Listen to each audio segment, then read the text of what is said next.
Hello and welcome back to another episode on Let's Talk Football Careers with myself, Barry, and today's guest, Brett Ormerod. How are you doing, Brett? I'm very well, thank you, Barry. Thanks very much for joining us. Appreciate it. Yeah, no worries, no worries. I haven't done a podcast for a bit, so I'm looking forward to it. Has it been a while? When was the last time you done one? Well, I've done a couple of fans forums. I did a Wrexham fan forum a couple of weeks ago, and that went down really well. Because obviously the success they have.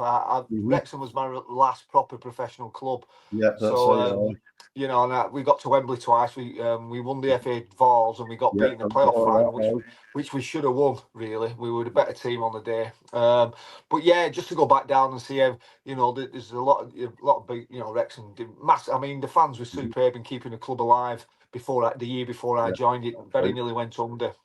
We had the fans stepping in. Wrexham could have gone under, and to see it now, it's just an absolute dream come true for them. And So different. Yeah, it's like polar opposites. Definitely. I'm totally, chuffed to bits for him. It's like the Hollywood thing now. You could. I was hoping to see Will Ferrell down there because he's my favourite comedy actor. But I think he's bought a stake in Leeds now, isn't he?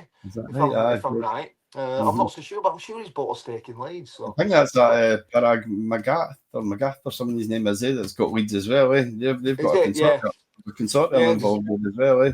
There's a few of these Americans now, things wanting to get involved in football, but obviously, Ryan Reynolds and Rob, I can never say his last name, the other guy, but they put the money where their mouth is, and the rise of Wrexham has been fantastic. Brilliant. I'll just quickly I'll summary, right? So I've got here Brett Ormerod, striker, made 340 appearances in the Football League, including 215 for Blackpool.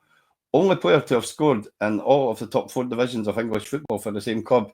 That's a good start. I like that one. I'll come to that in a wee minute. And you've got a 20-year playing career spanned over Accrington Stanley, Southampton, Leeds United, Wigan, Preston, Nottingham Forest, Oldham, Rochdale, Wrexham, Paddingham. But you should have been a golfer. You've got so many clubs. I know, yeah. To be fair, I mean, I had two bad injuries in my careers as well. I think Preston. Obviously, I signed for Preston for 3 years, and we should have gone up that year. But I ended up breaking my leg in the second leg of the playoffs. We drawn at Ellen Road against Leeds. And we literally 5 minutes into the home game, and we had a fantastic home record, and I broke my leg in 6 places. But again, I think Preston one of them clubs. Do you know when I came back from that fracture? I got knocked out scoring a goal. I fractured my cheekbone. I was there for 3 years, but and most of it was I just couldn't get. Every time I got up into steam and running the team, I just had a bad injury. Frustrating. You've got that ability. Yeah, I mean, to be honest, there's not many bad injuries again, unless it's muscular or thingy, because there's not any really bad challenges anymore. From when I broke my leg in '99 at Wickham, the lads, he literally snapped through my shin pad and both bones in my leg. It was, and I toppled over and tried to, being me, thick as anything, and in shock, tried to stand on it. But yeah, I mean, thankfully, there's not too many bad injuries like that again. No, but I seem to have I had my first share of injuries, to be fair. No, you were unfortunate. But could we go to your upbringing? I mean, when did you realise you were good at football? What family support did you have there? And you also mentioned off camera that you had to be spelt Blackburn youth as well, leading up to your. Yeah, well, I started my career. I mean, I was originally at Crewe Alexandra when I was 10, 11 years old with the infamous Berry Beno. I mean, obviously, I never stopped at his house or anything because my dad didn't drive, but we had a scout who used to take us down, me and my friend who was at... and to be at Crewe at that time, I think it was 1988, we went to Canary Cup and another tournament in Pwllheli in Wales, if I remember. So to be at Crewe at that time, you'd to be one of the best kids in the country, but my dad didn't drive, so... obviously, I'm a Blackburn lad, and when Blackburn came calling at about 11, 12, I went there, and I pretty much stayed there right through. I've got my apprenticeship, and I was right up to leaving. I think I left at 18 when they won the Premier League. Yeah, that was the first season of the Premier League, and like you say, they won the Premier League, but it was tough. I mean, you're Kevin Gallagher there now and Shearer. I mean, to try and come into that squad as a young player, it's impossible. I mean, there was no 23s then, no 21s. It was basically, and we had. I mean, at the time there was Shearer and Sutton, there was Mike Newell, there was Kevin Gallagher, there was Paul Warhurst, Even looking back, there was like Peter Thorne, who was a few years older than me, who was much more, you know. And then below me, there was James Beattie, who was a year younger than me, who I played at Southampton with, and we had a lot of really good Irish internationals, like, and Welsh internationals that Blackburn had signed. So if you weren't like a Wayne Rooney at 16, 17, ready to go into challenging around the first team, there was just nowhere for you to go. And again, and it's tough as a young player because the manager doesn't want to risk his job by putting faith in you as well. And leaving out we had Kenny Dalglish. Obviously, Kenny Dalglish was manager of Blackburn then, so there was not real chance of getting it. Just trying to get into reserves was to play a reserve game was difficult because of the strength and depth of Blackburn's squad. And my second year apprenticeship was I ended up having a hernia. I'd done it against Hull City in a youth cup game. And because we only had one physio then, like now the academy have a separate physios, and every 3 or 4 physios at a first team, academy at 23s. We had one physio, and the first year it was Mike Pettigrew, and the second it was Steve Foster, and they just said it was a groin strain. So I played for a long time, but I kept having to have weeks off because I couldn't run, and because I compensated. Because over the couple of months, because I was compensated. I wasn't running right. I ended up having a double hernia, and I didn't get diagnosed well near the end of my apprenticeship. And just before I was due to go in for I mean, it might be a sign of things to come, but I should have known a sign of things to come, because just before, I think we played a youth team game against Bury, and I fractured my shoulder blade.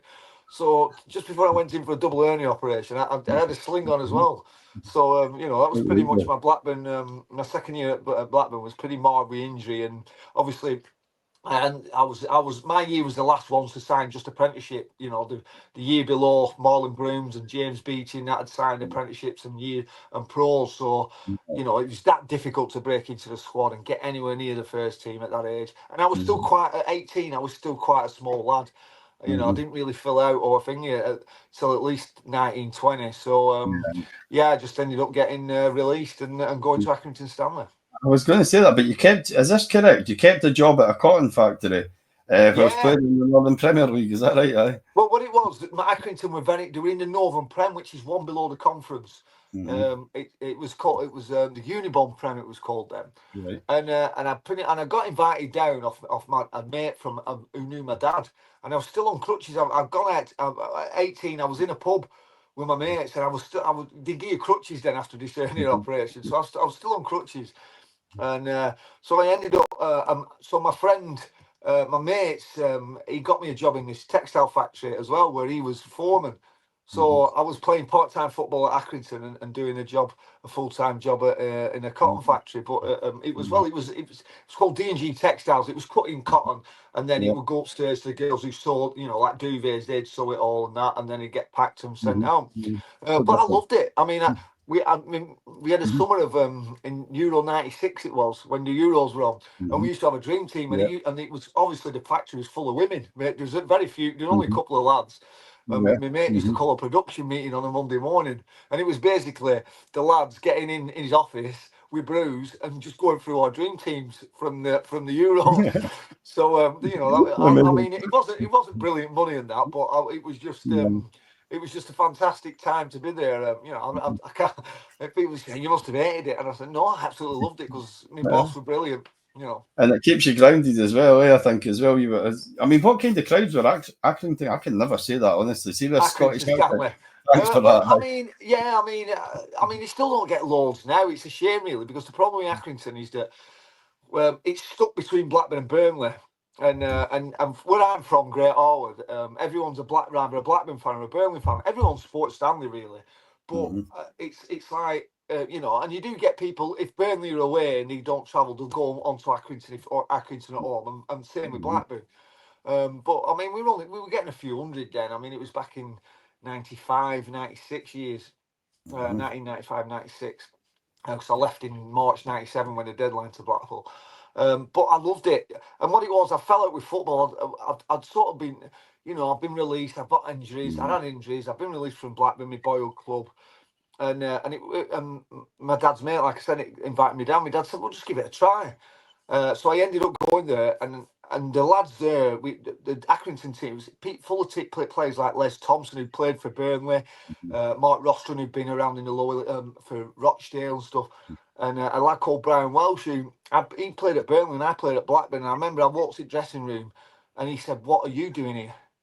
Just like, And I said, "What?" And he turned around to everyone and said, "He's," because we played Burnley at Gorthorpe in a B team game, A team game, which is young pros and stuff. And I'd scored both goals. And he said, I can't believe Blackburn Rovers have let this kid go. He said, he'll get us 30 goals a season, this kid. And I was looking at him thinking, what? And what he did, it was full of ex-pros, and they give me confidence back, and I just started enjoying football. I mean, I once remember when I first did an article when we got promotion with Blackpool in beating Leyton Orient in League, in the old Division 3, back to she's Division 2 now, back to League 1. And they made a big story of this cotton factory and stuff, and I'm playing at Accrington. I said, "Oh, when you left Blackburn, you were determined to get back in the football league," and it wasn't like that. I fell out with football. I reluctantly went. I got fit again, and it was full of these older players who were telling me I was a good player, and I just started enjoying football again. I think you needed that again, eh? Yeah, I just started playing with a smile on my face. I had no pressure. And suddenly, my form just picked up again, and I started loving football again, because I pretty much fell out with it for about 6 months, and obviously with the injuries and then getting released, and they just gave me confidence back, and it just went from there. Back then as well, you didn't have like all these mental coaches and everybody to help you and guide you. And no, I had my dad. I had my dad going, "Yeah, pull your finger out." You know, my mum and dad saying, "You move your ass," sort of thing, pull your finger out.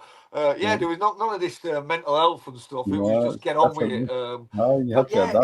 It was basically these pros who'd all had Chris Grimshaw played, but they'd all been like, they were full of very experienced players who played in the football league, and players who played really good non-league players, and they would all humble guys as well. The fact that they keep telling you're a good player, and when people tell you you're a good player and you're enjoying your football, you start to believe it, and it spawned from there. And I think I scored about 38 goals in 42 appearances for Accrington. It was something ridiculous. 32 I've got in here 32 league goals, and again, that's over just like a couple of, not even a two seasons. And a lot of them were when coming up. Yeah, well, one manager, when I came in, he brought a few, Stan Allen, he brought a few of his, he was Scousey, he brought a few Scousers in it, and I've come in the team a few times and scored, but then been left out. And then obviously he left, and then they brought Tony Greenwood in, who was manager of Bamber Bridge, who was in that league.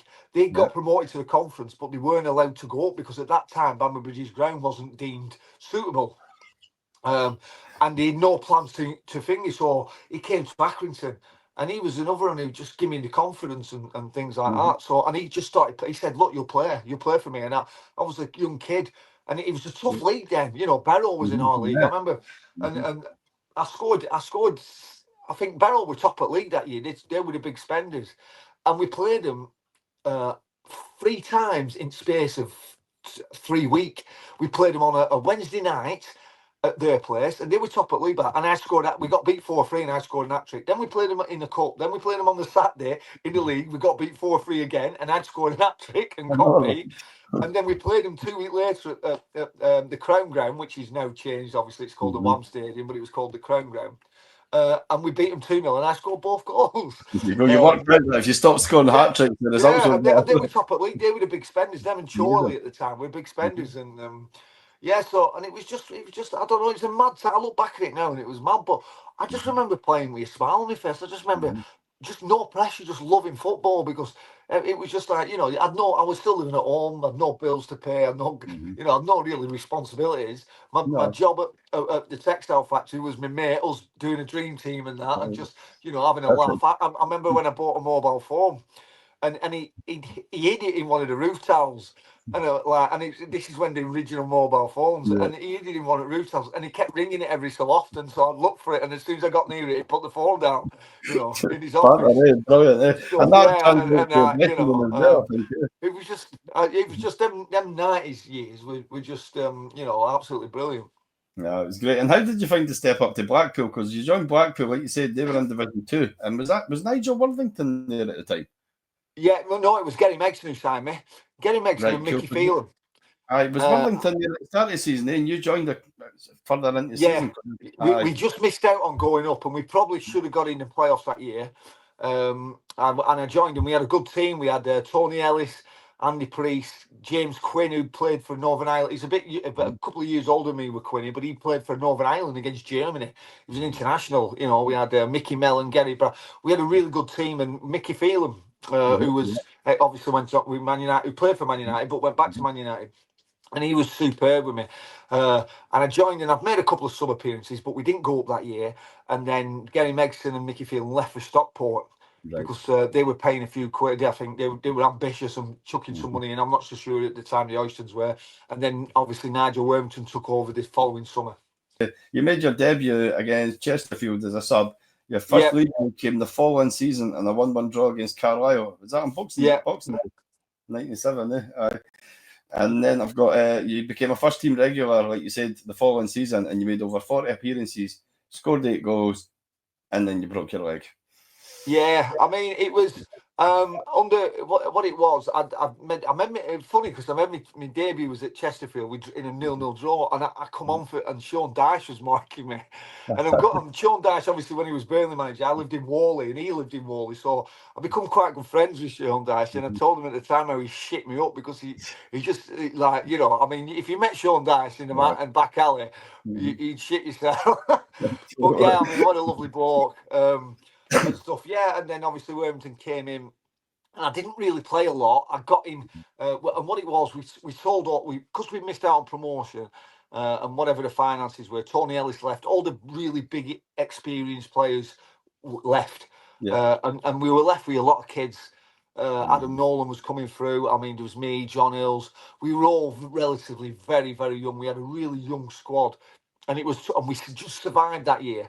And then the following season, I'd scored a few, and then the following season, I think I'd scored about 4 in first opening few games, and then I broke my leg in the October. I'd just moved into my first house with my then girlfriend, who became my wife, and I think I remember it because I was 23 on the 18th of October, and it's funny, that was a chip we played. I think it was I can't remember what it was. The following Saturday, and we were playing Wickham away, and it was remember Henrik Larsson breaking his leg for Celtic?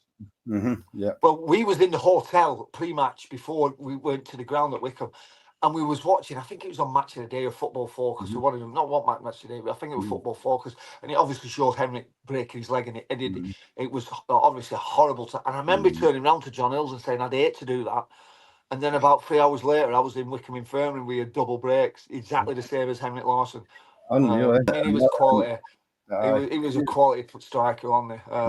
Honestly, I remember we were all sat after we'd had a pre-match, and we just waited to go, and we sat watching it, and he showed him break his leg, and I just remember vividly turning around to John Hills and saying, "I'd hate to. God, that's horrendous. I feel, absolutely gutted for him. I'd hate to do that." And then about 3 hours later, I'm in Wickham General. We have a double fracture. So it's the irony of life, I suppose. I know it's mental though, how some of these stories. I've got down you marked it as your lowest point career, but you did sign a new contract and you won promotion again through the playoffs. And I've got here that you scored in a 4-2 win versus Leyton Orient at the Millennium Stadium. That's what you touched into there as well. Yeah. I mean, was that experience must have been brilliant? Yeah, because it was such a low point in there, and we'd signed a player called John Murphy from Chester. And it was pretty much, we started playing up front together. He was big man, little man. And the irony was, we were the same age, born on the same day, the same month, everything. We were basically the same age because we were doing a circle, and it was youngest in. And one of the younger lads, and he just signed, and it's like, all right. And it was between me and him, who was the second youngest to go in. And he's like, well, how old are you? And I think it was like, I'm 21 or 22.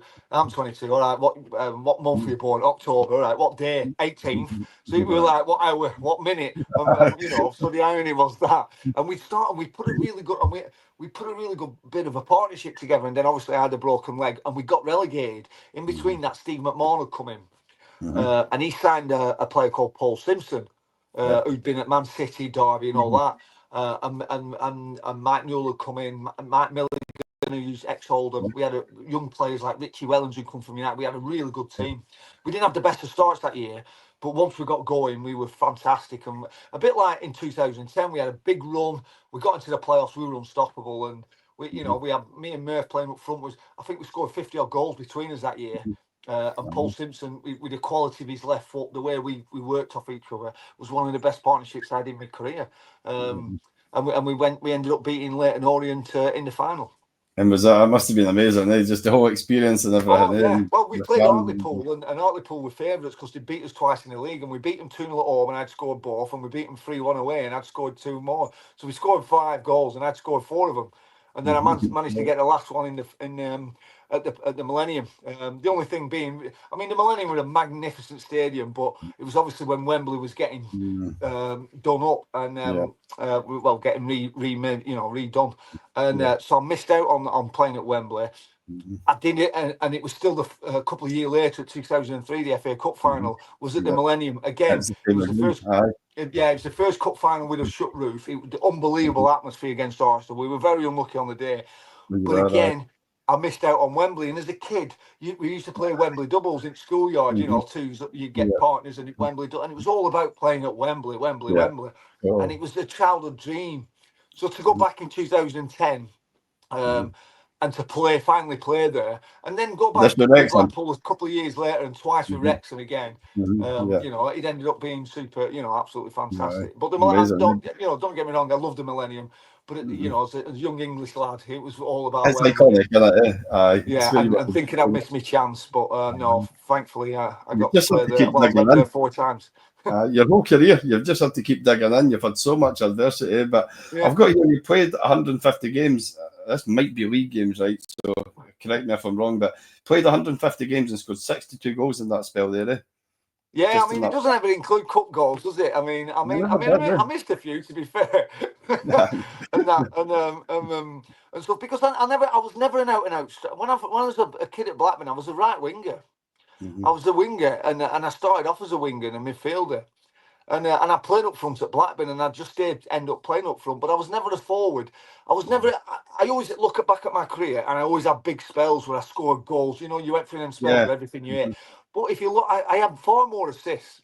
I mean, in the season at Southampton, where we got to the FA Cup final, we had 8th. We finished 8th, which at that time was our best ever finish in the Premier League for Southampton, and we qualified for the UEFA Cup. I finished second top goal scorer. Beats was miles ahead. He was up there with Thierry Henry. Yeah, but I had loads. I had the by nearly twice as many assists as Fabrice Fernandes, and he was our main winger. And you know, so but people didn't really care about sort of stats like that. No, I mean, today I might be hailed as a second coming or something.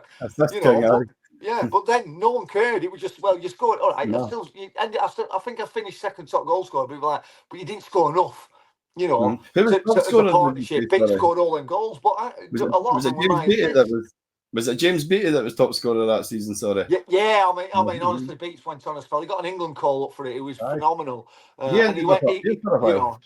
But I look at my career, and I always went through patches where I had really good patches, but then I didn't, and you know, I wasn't I look at Kevin Phillips, probably the best all-round striker I ever played with.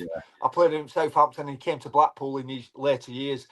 Ian Holloway pulled me and said, "What do you think?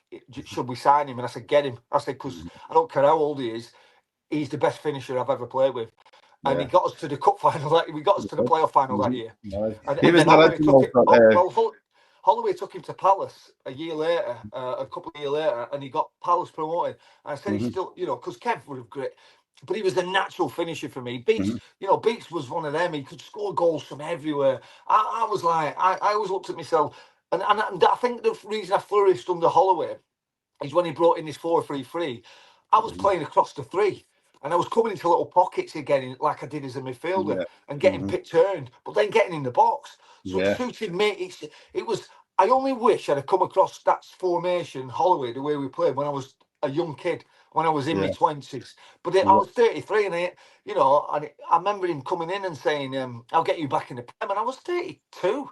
And I've left Preston, you know, and You know, I haven't played much football at Preston that long, and I'm thinking I'm coming down, and all they said I'll get you back in the Prem, and I sort of laughed at him, and I ended up having one of the best seasons. I finished second top goal scorer to Charlie Adam.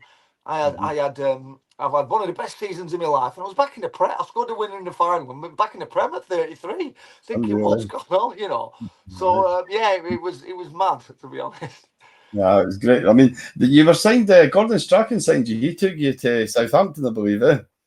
Yeah, I mean, he was brilliant, Strachan. I mean, he was. He used to cane me. He used to hammer me, you know. But I mean, he used to say, "I've seen better dressed wounds than you, Brett." You know, and stuff. But he was one of them. And I once argued with him, and Paul Williams went, "Don't ever argue." He's never lost an argument, Brett. So do not. And I'll just give you a quick example of one. Is that and in the first half at Southampton, he used to sit in the stand. And he'd be on the phone. He used to have a phone to the dugout with Gary Pendry because he'd see how whatever team we were playing at St Mary's had set out. And then second half he'd come down, and I think we were playing West Ham, and Paul Telfer had played a ball in, and I'd run in off the halfway line, and Anton Ferdinand tried to play, and I'm 1-on-1. And the referee's blown it back, and I've had a go at the linesman, and I've been booked, and it was 5 bookings, so I was suspended. So at half time, he's coming and absolutely hammered me, and I was onside, Gaffer. You were offside. I was onside. You were offside, and I could see Paul Williams staring at me like as if to say, "Shut the fuck up, Brett. You know, just be quiet." But I was adamant that I was onside, and it ruined my weekend. And the thing is with Strachan, he would go ready down me, and he could absolutely go to town with him. But the day after, he was gone. You know, he didn't hold a grudge or anything. It was like, right, we move on. But it had ruined my weekend. And we used to have Pro Zone was just coming in then, so you could go and watch. We used to have the analysis guy. We had one analysis guy now. Now your club has hundreds, but we have one, and you could go to him and watch pretty much every part of the game. Right, in slow motion and see how many high intensity runs. I mean, to me nowadays, personally, I think they've gone a bit overboard with it, and they trust in stats and these high intensity, you know, too much. I think the football's took a back step, and it should never. There is a place in it. Don't get me wrong. I think it's just gone. You know, you're a footballer first and athlete second. Nowadays, I feel you're an athlete first and a footballer second. You know, that's the way I look at it. 100%. Anyway, so I've gone into Monday morning. You know, it's ruined my weekend. I've been sulking all weekend. The kids have fell out with me. My missus have fell out with me. And I've gone into the training ground Monday morning early. I've got right up to the offices. I've got Spinky, who was our analysis guy. He's got the footage out. When Paul Telfer's played the ball, I'm still in my own half. So I'm on side. Yeah. So I'm like I'm thinking, right, I'm going to have the gaffer because he's hammered me. You've got to remember, he's hammered me in front of everyone. You know, he's gone ready, he's spitting, he's hammered me. You were offside, I was saying. So I've come out the offices and he's walking up, and I thought, can't I allowed to swear? I don't want you. I'm right, you fucker. I'm going to have you. So I walked down and he's gone, "Morning, Brett." And I went, "Gaffer, how are you?" I said, I've just been to watch the Pro Zone. I said, and I was fucking onside. And he tapped me on the shoulder and went, "Hey, some you win, some you lose." And I've been sat on this whole. It ruined my weekend. I've been sat on it since Saturday, and I was fuming. And there's nothing else I could do. I just started laughing. But I was like, you know, I had all that tension. I thought, I'm going to have you because I knew I was onside. You've came, mate. I've been proven right. And he just went, some you win, some you lose. I was forgotten. Amazing. He just left me like that. I was like, oh my God. But, you know, that was the genius of Gordon Strachan. Right. I mean, that's why he went on to manage Scotland, went on to manage Celtic, and he was successful with Celtic and everything. Yeah, between him and Holloway were two of my best managers because they were both managers who, Strachan was the first man who really wanted to make you a better player. You know, he took time to take you on the training ground, technical wise, shooting. He looked at every aspect of your game and he made you work at it, your fitness. He wanted to make you a better player. If you left him, then, you know, he wanted, if you were going to leave, he wanted to make you, that you were a better player before you met him. And Ian Holloway was very much the same. Holloway was more of a Brian Clough mentality, where he had you running through a brick wall. But Strachan was very much wanted to make you a better player, and was prepared. You know, some managers I've had who didn't even come on the training ground. Yeah. Strachan, you would do an afternoon session. If you wanted to do an afternoon session of shooting, Strachan would be there. You know, he would never leave that training ground. If he felt his players asked him, they wanted to do things, and he would personally, you know. Yeah. So he's very hands-on. Commitment and dedication, I think, that then comes over to yourselves and gets the best out of you, obviously, as well. Exactly, yeah, of course it is. You know, and like I said, the two best managers in my career are for them reasons are Gordon Strachan and Ian Holloway. Yeah. I mean, during your time at Southampton, I mean, I've just listed a few of the players here, and this is where you're starting to play with like sort of household names as it is. You've got Benali, you've got Rory Delap, you've got Wayne Bridge, Kevin Davies, Anthony Nime, Andre Kanchelskis, Graham Wisso, and Marian Pahars. I mean, how was it mixing in with all them? I mean, what people don't realise is that when I first went, we had like Dan Petrescu there, Stuart Ripley. Yeah. I mean, I knew Stuart Ripley, Graham Wisso came in. I knew them because I was at obviously I was at Blackburn with them. But we had Ronnie Johnson come down. I once came in to and Abel Xavier, remember him? He played at Everton, Liverpool. Yeah, of course. He had blue contacts in. Right. We had Andre Kanchelskis. Yeah, I know. Kanchelskis had signed for a short-term deal. And honestly, I would sit with him and pick the brains.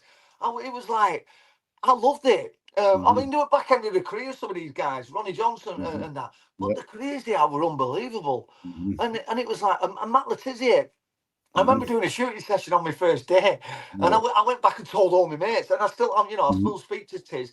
Franny Benali, Jason Dodd were, I used to go down every year, and we'd play in the Legends game where you could play with the fans, and we all had a team each. And I did that. I travelled down from Blackburn, play 4 games of round robin, half an hour a game, have a pint with them all, have a massive catch up, and then drive back the same night, and then not be able to walk. I'll be like the Tin Man off Wizard of Oz for 3 days. But I mean, Franny Benali is still.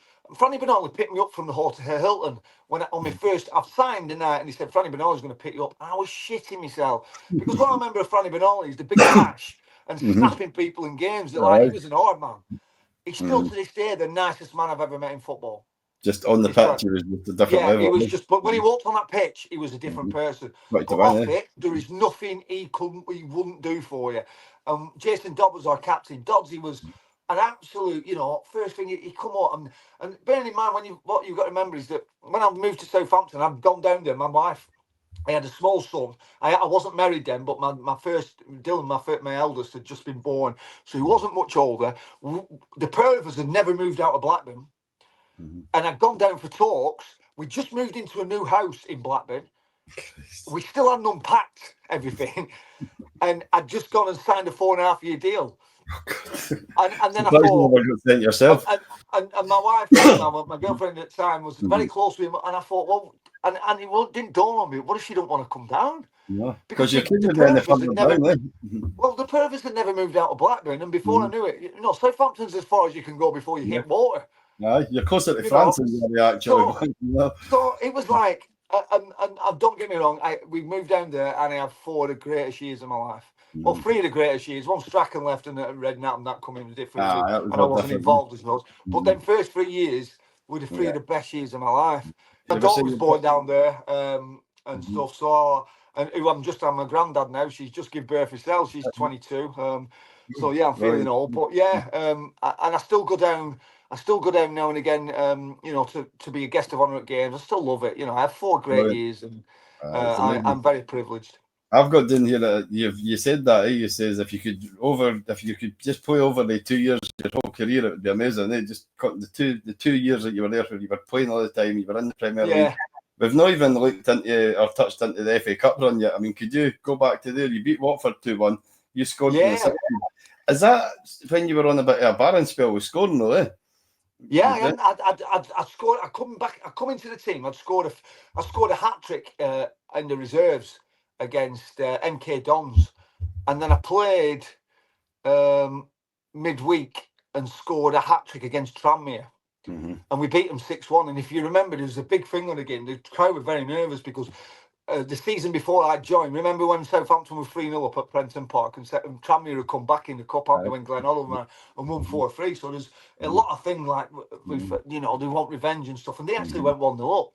And I ended up banging an hat-trick in there. And I'd scored a hat-trick like a couple of days before in the reserves. And then we played Man City, where Kevin Keegan's Man City, where Schmeichel playing, and we beat them 2-0, and I scored both goals. But Schmeichel saved about 6 worldies off me. Brilliant. In the first half, I had the highlights of that, and he pulls some absolute worldies off. I scored 2. I ended up going off second half injured because I fell awkwardly. So they brought Marion on. And Marion Pahars, who'd been injured, who was, and again, what a player Marion Pahars is. You know, I'm trying to get in a team when you've got Kev Phillips, James Beattie, Marion Pahars, you know, Joe Tesson. Joe Tesson was one of the most underrated players, and you know, and people. He was a Norwegian. He was a midfield. He could be midfield. He was like a machine, Joe Tesson. But and then Peter Crouch came in. You know, you were fighting against proper full time. I was one of the when international duty came around. There was only a couple of us who were still at the training ground because everyone else had gone. We had Andy Svensson, who was the David Beckham of Sweden. You know, he scored against Argentina in the 2002 World Cup, the free kick, if you remember. And England were in that group.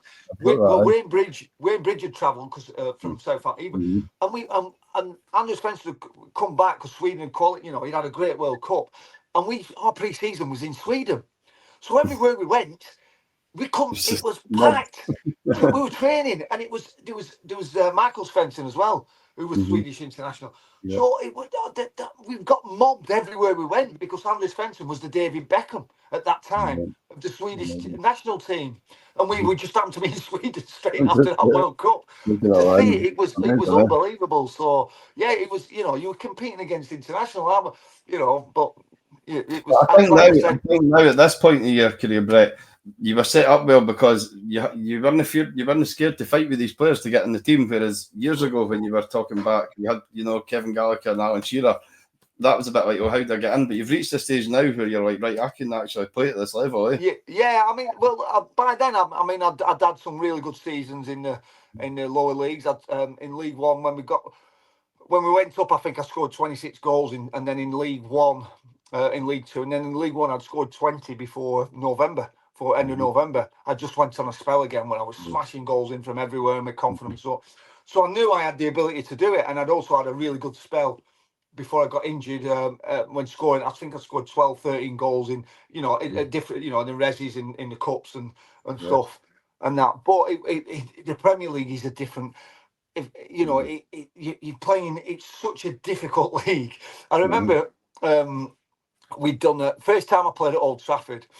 And I was on the bench. I'd only just signed it. We went to Old Trafford, and Strachan had done this massive team talk about keeping it tight the opening 20 minutes.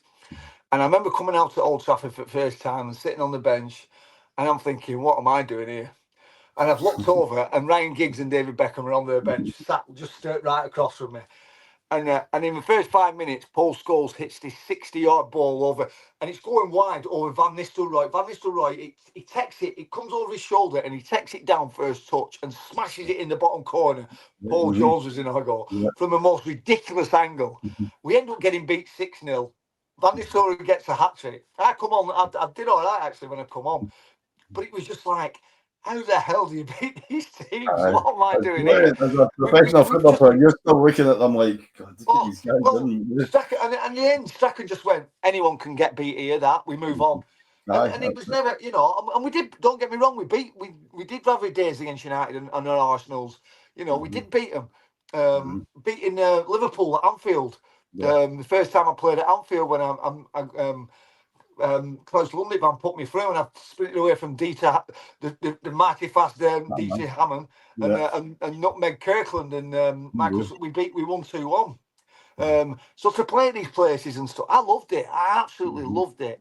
But you always had to pinch yourself that, you know, you always got brought back down to earth because we had to be at our best all the time, and to give us a chance. You know, they could, you know, because then at that time, Arsenal and United were the main teams. And when they wanted, they could. I mean, just before the FA Cup final, Strachan rested me, Beats.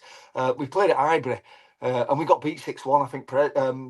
Jermaine Jenner got a hat-trick. Perez was absolutely phenomenal. But Strachan had dropped a lot of us for the cup final. And in the cup final, it was a totally different game. It was 1-0. They scored early. Well, they scored early doors. I put Beach through, which I'm still adamant it ain't offside, and Beach had scored it first half. It went up for us. And then David Seaman pulled an absolute worldie off me near the end when I've chested it down. I think Joel Teston got a flick on, and I'm in the air as I've chested it, and as I've turned, I've hit it with my left foot half volley.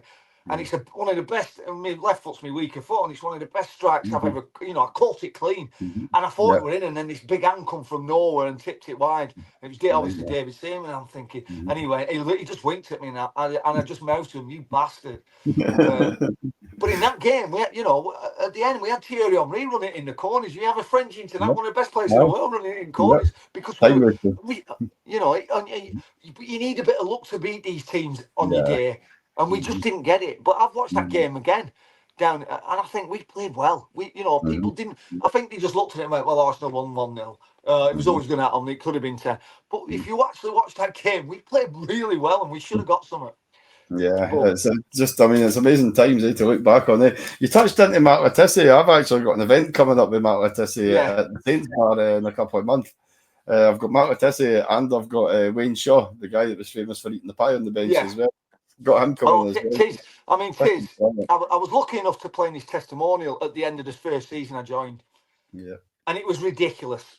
It was absolutely ridiculous because it was a packed house, and it was the England team, England players of the 80s who I grew up watching. Peter Beasley came on and said, "All right," and me and Beats are pretty similar age, and we both Blackburn lads. I've not Beat since we were youth team at the Blackburn, even in the under. I was a year older, and then we became apprentices, and then we kept in. So I'd no Beats, and the after party, and me and Beats were walking around like little kids.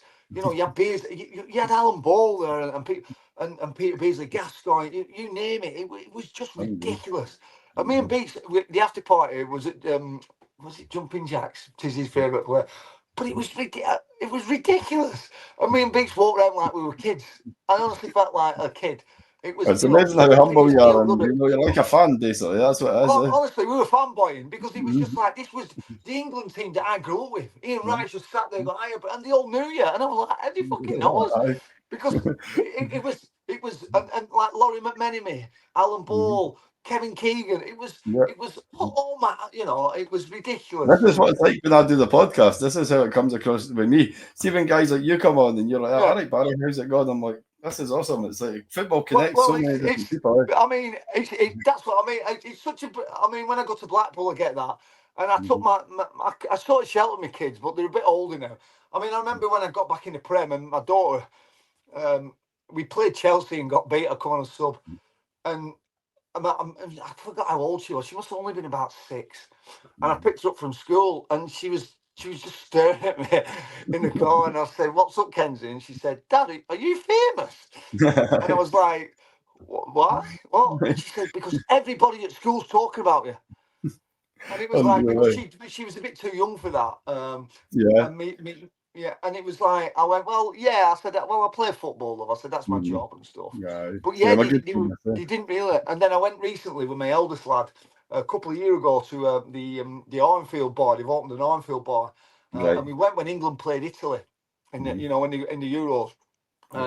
I went down with a few mates, and I didn't need to buy a drink, and it was that was my eldest lad looked at me, and he was like, that was the first time he was like, he'd never seen anything like that. No, you're just his dad to him, eh? I mean, I said, well, it's just a scruffy kid from Blackburn, but he was like, he was looking at me going, what, why?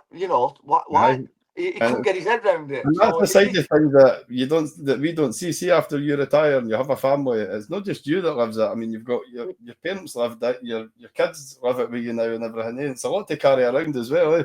Yeah, well, I my testimonial, I took all 3 kids, and I couldn't have it at Blackpool at the time because obviously the thing with the Oyston, so ended up having it at Fouled with David Haythorne for it, who's a Blackpool fan who's built Fouled up, and it was about 3,000 or 4,000 on it. It was packed, and I took my kid, and they all managed to go out, and they all saw it for even my youngest, who was way too young to really, when I was playing. So yeah, I mean, and do you know what? I never get blasé about it because it's. No. I just think if I can, if a kid feels like that about me, that Aye. I feel, when me and Beats were walking around, and I felt like, Brilliant. Mhm. well, do Mhm. you know what? I text messaged Ian Bishop, right? Mhm. Ian Bishop was, and this is years ago. I added it. I gave him a friend request on Twitter, and Mhm. he added me, and I was drunk one night, so I had to message him because Ian Bishop, I'd signed schoolboy forms at Blackburn Rovers in the early 90s. Mhm. I was about 13, 14. And I've been invited to the game, so I was sat in the tunnel, and I was pretty nervous. And West Ham, they were playing West Ham, and West Ham were top of the league then. To get back in the Right. old first division, this is the old second division. Yeah, yeah. And I just remember Ian Bishop was captain of West Ham, and he had a ball, and he's longer, and he was legs like bigger than my waist, and he's come on, and he just started chatting with me, and all that, and he was.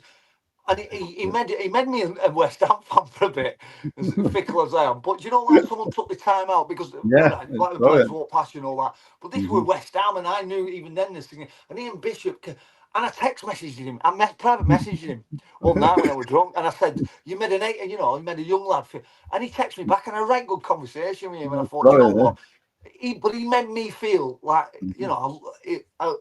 that's always stuck with me. That, Mhm. and I Always think, stay and humble, I eh? think that's the biggest compliment to me. If Mhm. someone feels like that, the way I Mhm. felt, like when Ian Bishop Yeah, texts me back, then you've brilliant. done something right in life, Yeah, haven't you? And it I is, and think, it's a good feeling, eh? It is. It's decent, eh? It really is. Can I just see with Southampton, right? Go and yeah, just knock us in. I mean, you had a great time there, and then it went a bit sour, eh? What happened to Harry Redknapp then? Because I don't think you yeah. ever Well, felt that you got obviously, off we had a few managers in Mhm. and stuff like that, and then Redknapp came in, and he just never fancied it. But I had a couple of loans. So I went to Wigan. I went to Mhm. Leeds first. Yeah. And I wasn't Mhm. fit, but I needed to get out because I weren't playing. I've been injured. I got ill, so I didn't go up when I should have gone up. Mhm. I think we meant to play, and I ended up making my league debut on the following Yeah. Sunday, and I had to do. I wasn't fit. I shouldn't have played really. You took a penalty Uh, in that I, game, did you know? Eh? yeah, I split my Yeah. head up and missed the penalty. For And I goodness sake, my goodness. used to joke that he said the Yorkshire Ripper's more popular in Leeds than me. Um, you know, but I had a loan spell at Leeds for about 4 weeks, and then I got called back, and I never scored. Mhm. I'd set a couple up, but I never scored. But I Mhm. weren't fit. No.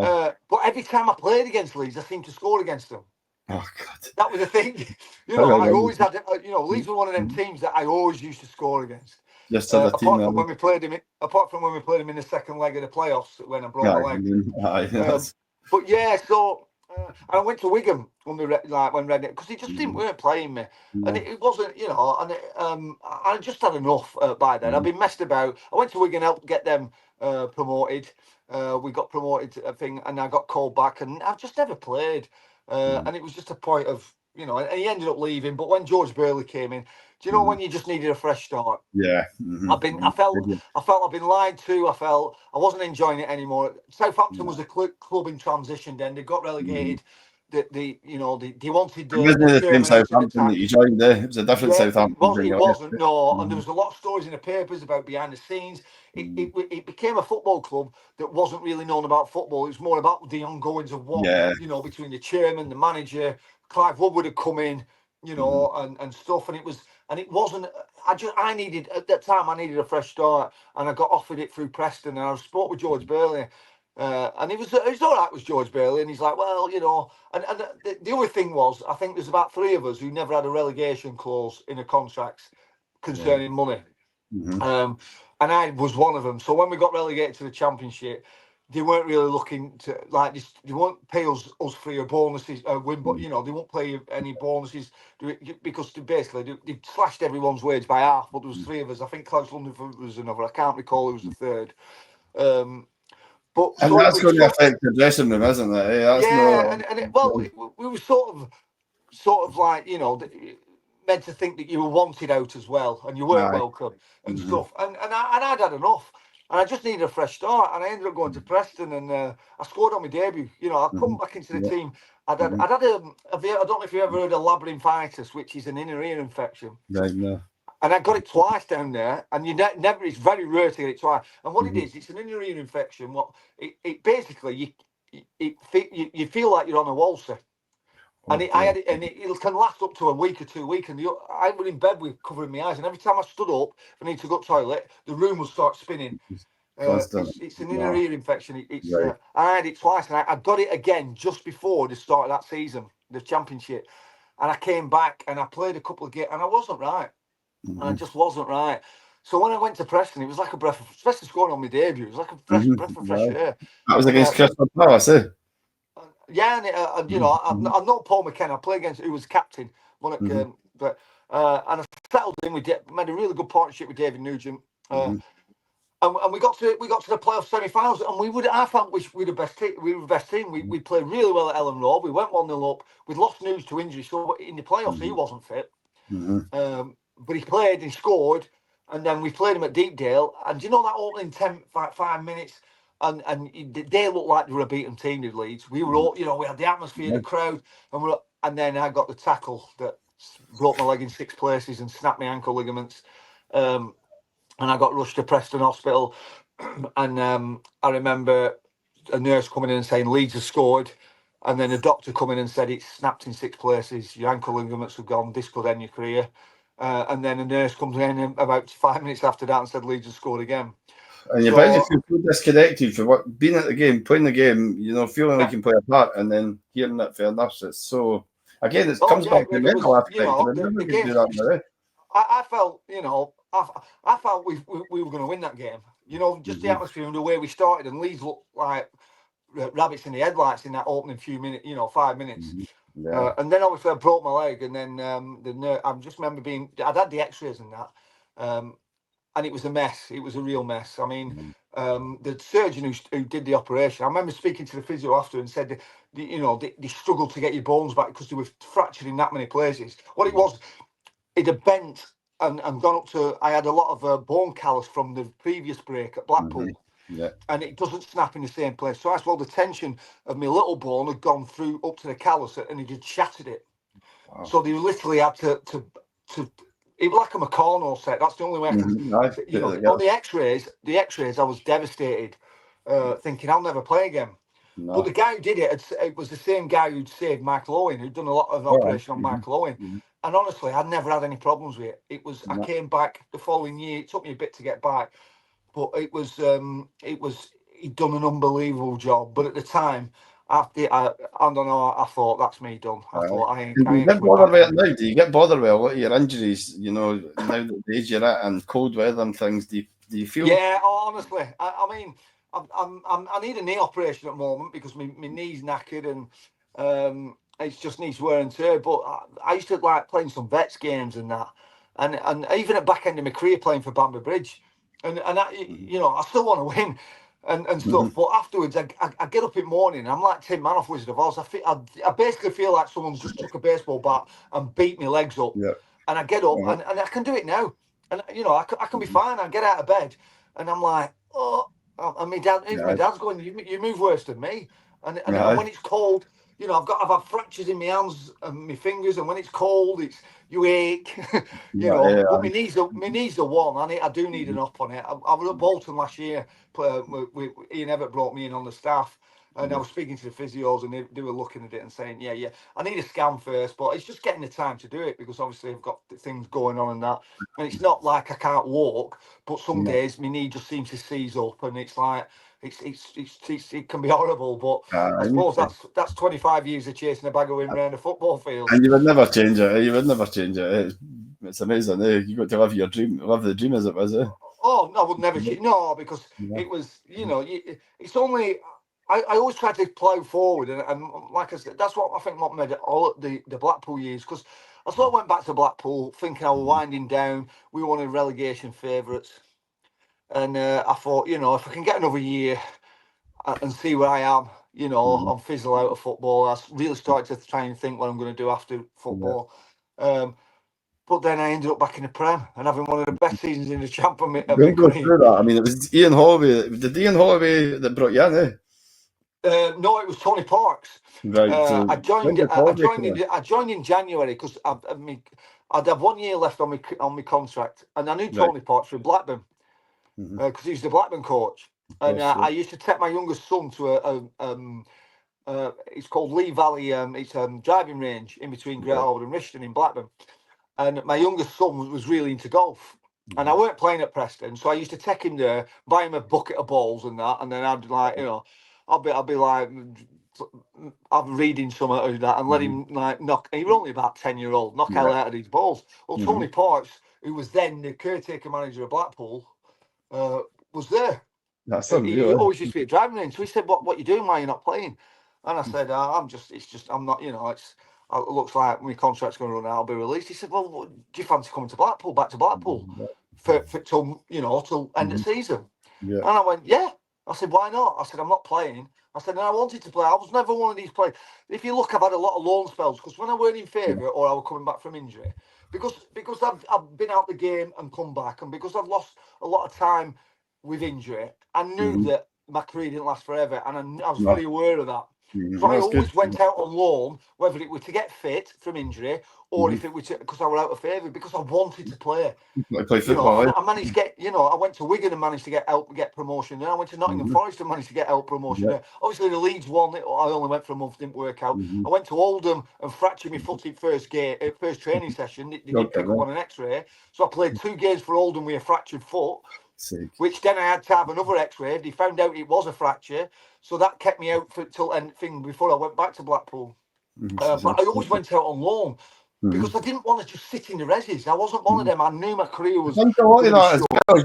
I think as well as where you were talking about the cotton factory, you didn't want to feel like you're stealing a wage. You're a mud. Yeah, exactly. I mean, my mum and dad are working class. They've worked all their life and stuff. So. And I mean, it never, and it still doesn't. It still does. It's never ever left me that and I see some of these players, and I get, I always wanted to be a footballer. When I was a kid, I wanted to be a footballer, but there weren't money in the game like there is now. I think, the riches you get is a consequence of football, which is an added bonus. But I think a lot of them now are in it for the money. Yeah, I mean, they want to be rich first before football. Now that's I'm not having whatever your motivation is, whether it be to be the best player. I mean, that's why you've got to admire Ronaldo and Messi. They're still going. Beckham and all them. I remember Roy Keane said, you get some players who get all this money really quickly, and then they just fade out the game, and you don't see them again. Because they've had too much too soon, and the motivation's not there. Well, your Beckhams and all that, it didn't mind that. They did it despite that. That was the thing. But they were still, I must remember listening to Roy Keane on about Beckham, and him and Scholes were totally different. Scholes didn't want to know anyone. And Scholes was one of the best players I ever played against by such an unbelievable player. But Beckham was. I don't think we've had a better English dead ball specialist since or before. No one crosses the ball like David Beckham. No one could, he was an absolute genius. But Roy Keane said, Roy Keane's, when he's home, you can see him when he used to talk about Pogba. If he were in the dressing room with him, he'd probably kill him because of their attitude. But he always said he never bothered him with Beckham because he said when Beckham, if he'd been out with posh and to a do and he'd worn a sarong or whatever, he said next day in training he worked the hardest. No one outworked Beckham. He said so as long as he's doing it on the pitch, he's not really bothered. And I think it's such a short time, and it comes sometimes at an age when you're not mature, and you get a lot of money, and you get a lot of praise, and everyone wants to know you, and and it's that, and you can be very easily manipulated by agents, by everything, by friends, by newspaper. I think you're very, very vulnerable. It's a very tight rope to walk. Yeah. And I think you need a very good family. Unfortunately, I had that. But I also had the thing of dropping out of football and coming back. So I was very, very aware of that, which I think helped me in the long run. I love it. I mean, I've spoken to guys that have won the leagues. I've spoken to guys that have played in massive games. But the enthusiasm you've got is still there. It's brilliant just to see, how passionate you are about it and how grateful you are to be able to live that dream out as well.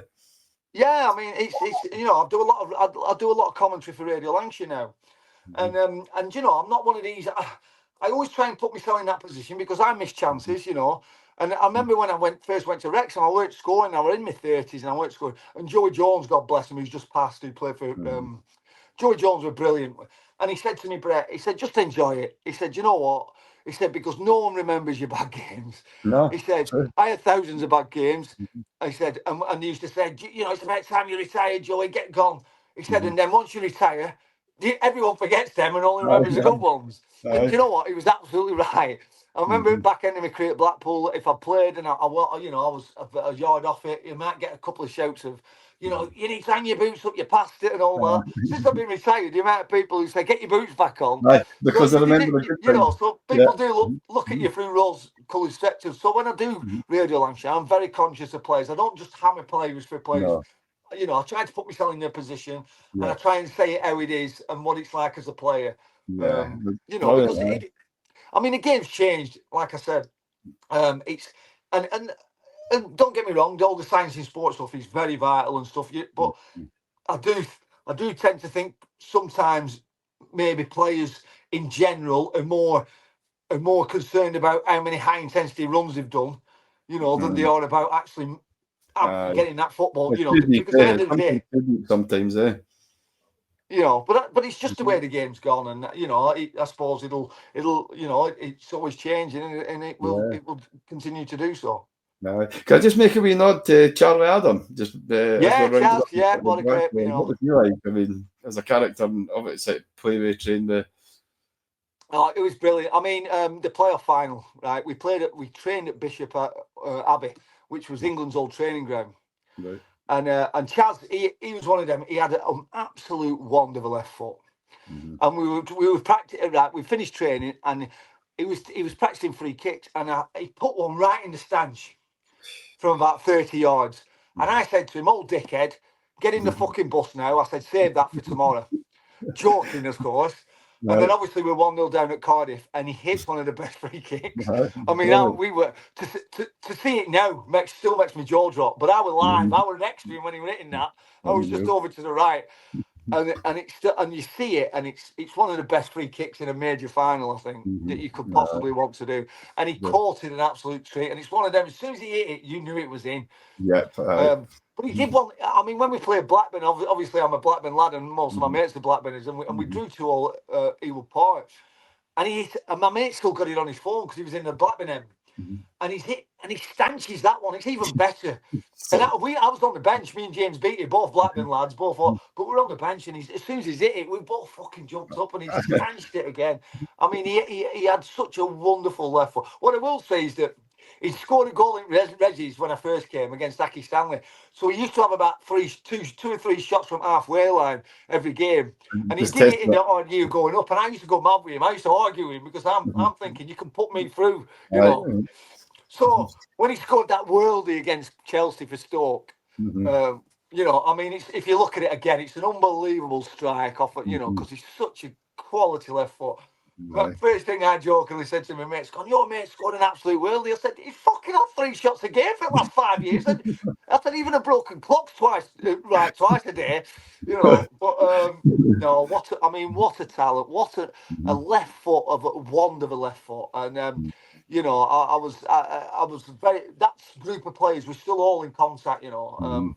From Rob Edwards, who's doing really well at Middlesbrough now, just gone to Middlesbrough, Keith Southern, you know, for Gary Taylor Fletcher, just got Charles, Stephen Crane, Ian Everett, who brought me in at Bolton, Matt Jukes, the goalkeeper, Alex Baptiste. I keep going. I don't want to miss anyone out, but we've got Jason Newell, who's gone to. We're all in what's that group still, and probably, you know, such a special time because like I said, we were one of us and Scunny with the lowest budget in the league. It'll never be done again on that budget. No. And Ian Holloway sprinkled his magic on a group of players who was very much you never got big time players at that time at Blackpool because they didn't pay the money. No. So if we played in Championship with Blackpool, you got paid League One wages. But you got journeymen who lost their way. You got good players who either lost their way or had something to prove, or were coming to the end of the career, like me. And it was like a perfect storm. And you got Holloway coming with this new free. He'd been sacked by Leicester. playing 4-4-2. He'd sat on his hands. All he watched is Barcelona and Spain. We were going to play 3-3-3 when everyone else was still playing 4-4-2. And this is what we were going to do. And I thought, what I will say is he said it. I remember us all sat there going, what the fuck's he on about? And this is the first day he took over. And he'd gone, I've done it with me Ducks. Right? And we've gone, fucking what? And he said, the only time I'll change it, and this is it, and this is with then, I promise. He said, the only time I'll change it if we play Liverpool, I'll change the formation to this. And the year we went in the Premier League, we did a double over Liverpool. That's right. So he knew what he was doing there, but it was just a charismatic way, yeah. Yeah, but I mean, but what he did really well is that the training ground was a shithole.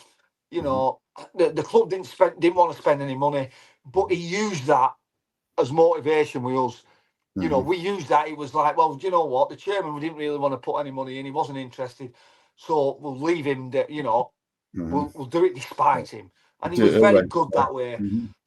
But yet we had some amazing lads there who was, you know, it was just a perfect storm. And still one of the best times in my life, in my career, in my life. Definitely. And I think you deserve that with all the hard graft that you put in, and then all the injuries that you picked up at key times when you were ready to really, you know, I think that was your reward back. But see, just before we round up with Blackpool, right? Ian Holloway what was the story with picking a team on Boxing Day with teddy bears? What was that all about? Were you there at that time?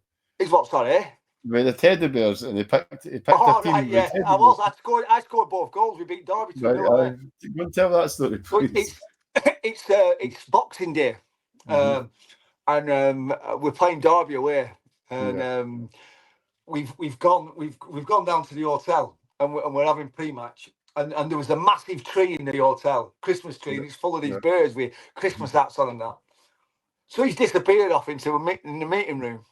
So Steve Thompson, our coach, has gone with him, and we're all just sat round, and he's gone, right, we're in. So we've come in, and there's two sets of teams set out with he's nicked all these birds off the tree. But the door's open, the meeting room door's open where he did, so you can still see the tree. So all these birds are in formation. It's our formation, it's got our names.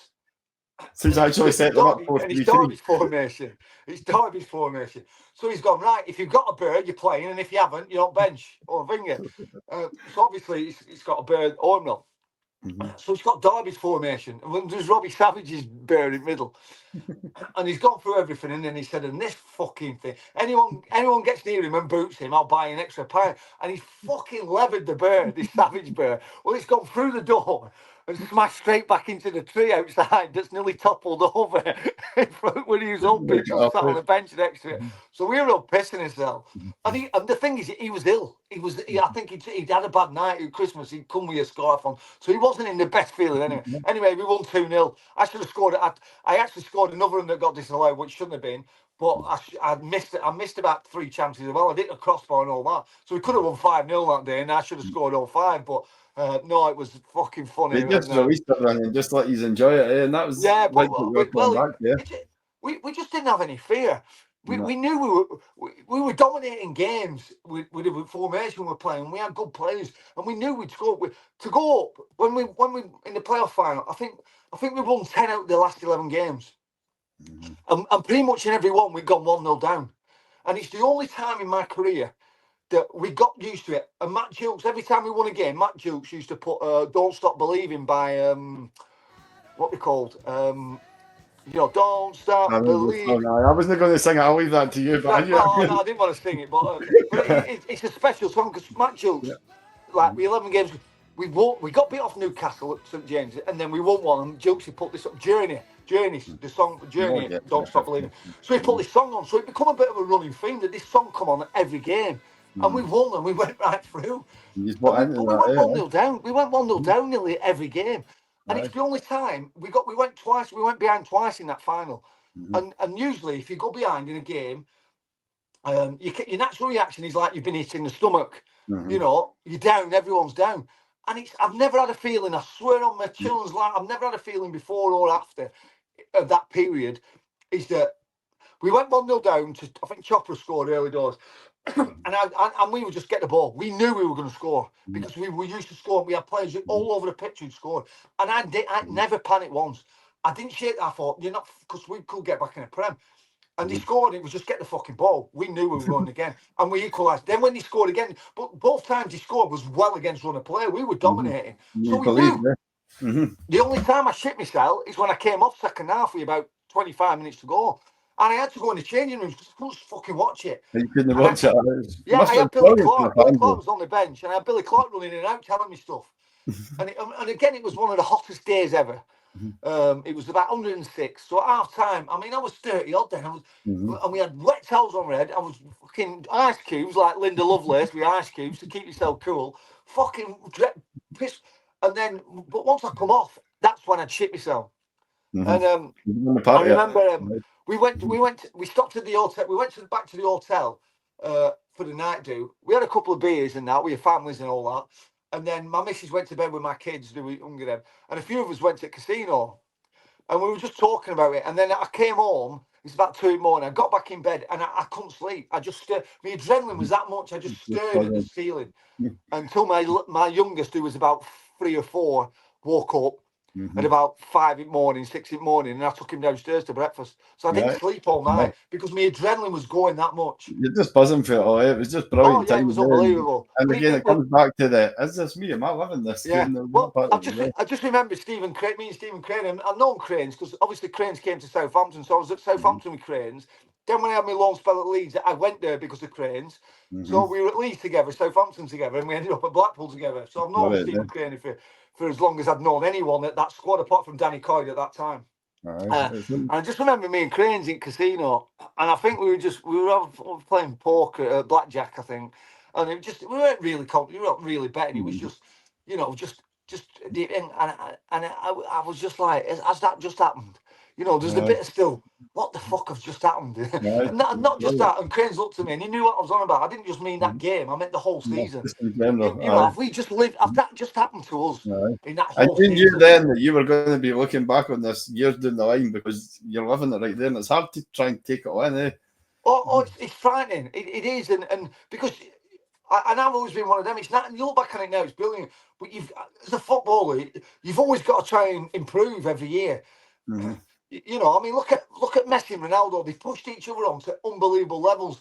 And the first time, none of them scored 40 goals in a season, which is fucking unbelievable for anyone. They start saying they've gone, they passed it, and you're like, how can you say that? But that's football. There's always someone to criticise. And it's like, it doesn't matter, and football's one of them. It doesn't, if you're a singer, if you're a pop star group, you can always go back to your old fucking songs or something. You can't play on what you did 10 years ago. Do like, well, shit now, what you do now. So you're always judged on what, your last game, if you will. But that's what motivates you. It keeps you going. It keeps you going. But that's it. It has to. It has to. But I think my journey back into professional football, I think that gave me a good grounding on the reality of it. And it's like, probably why I ended up playing as long as I did, albeit with injuries that finished me in the end. It's amazing. Eh? Can I just get you right, just as we're going to round up, right? Because usually I get you to name the best players that you've played with in a 4-4-2 formation. Would you be able to put that together quickly? You will leave people out, but just. I have put. I think 4-3-3. I put. Right. And I always said, like, obviously I played with Matt Letiz, I played with Franny, but they weren't in the prime.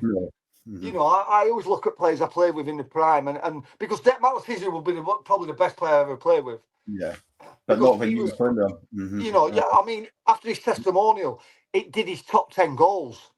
Oh, it's right. mental, And I'd swap all my goals for fucking. There's no way no goal I ever scored could get in his top 10. No. And he's fit for Rovers. Do you know when he goes in and out of Mark Atkins? Well, I was apprentice at Blackburn that day. I was on duty. So I had to give Southampton the tea at half time. I was apprentice when he scored that. I saw that goal live at Eagle Park when he goes in and out and he puts Tim Flowers. Yeah, and that's the first, that would one of the only times I'd seen the Blackburn end stand up and clap someone. It was fucking unbelievable. But yeah, I mean, I don't know. I mean, it would include modern day players like, Paul McKenna at Preston. I've known Kenna. Paul McKenna's one of the best players. I always said to Kenna, because he had his career, he went to Forest and did really well, but he never played in the Premier League. But everyone he played with at Preston got, Dixon Atuwu. He got Dixon Atuwu. Dixon Atuwu went in a fucking Paul McKenna. Paul McKenna's one of the best players I played with who never got to play in the Premier League. It's unreal, and it just shows how different people's careers and that. Well, yeah. It's mad. But Billy Davies idolised Kenna and took him to Forest. That's right. Billy Davies. Yeah. Keith Southern at the time. Keith Southern, turned into one of the great. I mean, him, Charlie Adam and David Vaughan had that midfield rotation. It was the best balanced midfield I'd ever played in. Yeah. It worked so well, and we struggled in Premier League because we lost Keith early doors. And he didn't come back well late. Yeah, you freed up Charlie Adam, eh? Yeah, well, him and Vaughan were, Chaz got a free roll. Because Chaz, I mean, I played in games where Chaz could be having a nightmare, but because he was that kind of special player, he's still winning the game. He scored a 25-yard fucking worldie. He'd been probably, passing balls out of play all night and you're pulling your fucking hair out.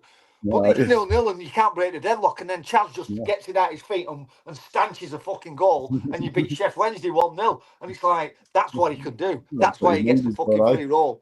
Aye, brilliant. Eh? So he's in your team. Come on, you're not avoiding the question. 4-4-3, goalkeeper, right back. Right, goalkeeper, I'd have to say Anthony Naomi. Because he was fucking unbelievable. I mean, I always laugh when you remember the Scottish guy because he played at Hearts, didn't he, Auntie?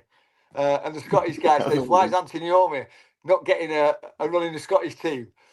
And he says, "He's finished." And he said, "He's not finished. He's only 26." I mean, it's one of have you ever heard it? Oh, it's one of the best interviews ever. Anyway, I'd have to say Steve Craney, left back. Yeah. I'd have to say Klaus Lundekvam. I'll have to probably Ian Everett, because Everett had a lot in his locker. Right back, I'd say Jason Dodds, because Dodds, he was a wily old player when I went there, and he played against Giggs, he played against Perez, and I never seen anyone skin him. He was always in the right place at the right time. Ryan Giggs could rip any defender in the world apart. I never saw him rip Doddsy once. No. He might have got crosses in and things, but he never. Midfield would have to be Chaz. Anders Svensson, and then the other one it'd be between Matt Oakley, Rory Delap, Paul McKenna, and Keith Southern, because for different reasons. But then the front three would be Kevin Phillips, because he's probably the all-round best striker I ever played with. Marion Bahars, because Marion, but for injury, Marion Bahars was an absolute. He was fucking 5 foot. He was a little Latvian, 5'6". Yeah. He used to drive Strachan mad because he used to be able to tell you when he was going to be ill. I used to call him Marioni and say, "Hey, Marioni, how are you today?" And he'd go, "But I'm going to be ill." Right? And Strachan once turned around to him and said, "Marion, the only fucking virus you haven't had is a computer one." But he was a phenomenal player, and I mean, when he was fit.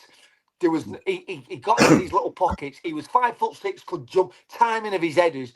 But someone who's just a natural finisher. Yeah. Unbelievable. And the third and final one, it was between John Murphy, because in lower leagues, because we had such a good partnership, and obviously James Beattie, because Beats, me and him had such a good partnership as well, where he scored loads of goals. Brilliant. That's amazing, man. Thank you so much for that. Eh? What's next for you then? What you up to next then? What's the plans for the year? I was at Bolton for a bit. I mean, I've been working for DPD for a bit with my mate before that. I did a bit of repping for Red Bull. I'm back at DPD at the moment because obviously he never lost his job, so I've left Bolton. I'm still doing plenty of Radio Lancashire, which I absolutely love. Yeah. But yeah, I just keep myself busy, really.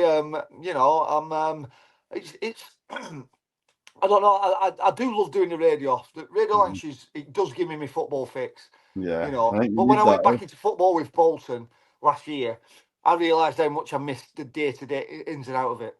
That must be the hardest part, Brett. I mean, because as much as you love your family, you're close to your family, you go for, you're spending more time with these teammates, and then suddenly it stops. Yeah, of course. And then you and your wife and your kids and everybody's running around. It must be. I mean, I'm divorced now. When I retired, I went through a bad spell, and obviously I've been with my girlfriend since I've been at school.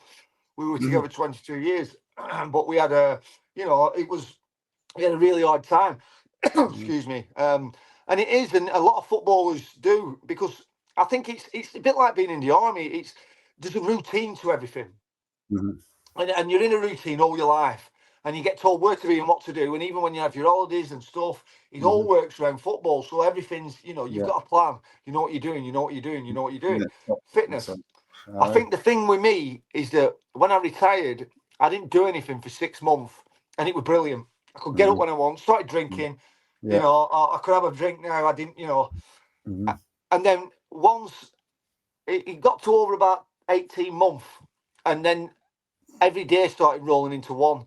And it started sending you a bit. We don't realise. I look back now and I think I went a bit doolally, because I do no routine. Every day we're into one. It was my house become my prison, if you will. There was no reason. I didn't even have to get up to take the kids to school because they were old enough to get a bus. We were trying to do a business thing, but it was taking time to get going, and it was just. And I look back now, and it wasn't a nice time in my life, but you don't realise it sort of sneaked up on me, and stuff. So I did. It took me a long time to get over everything that I'd gone through in that sense. But yeah, I'm just trying to stay positive now. Yeah, you're in a good place now, man. I've got 3 tremendous kids. We're all older now. I've just become a granddad. So I've got a lot to look forward to. Yeah, it's amazing, man. Well, listen, can I just say thanks so much for giving me your time? I mean, the amount of time you've given me is really grateful. And I'm sure all the fans of Southampton, your Preston's, your Blackpool, everybody that you've played under, they all speak fondly. I put it out on social media, and they were all messaging me, ask them this, tell them this, tell them that. So good on you, man. I really appreciate you. Thanks for coming on. No worries. Thank you for having me. No, you're very welcome. Right.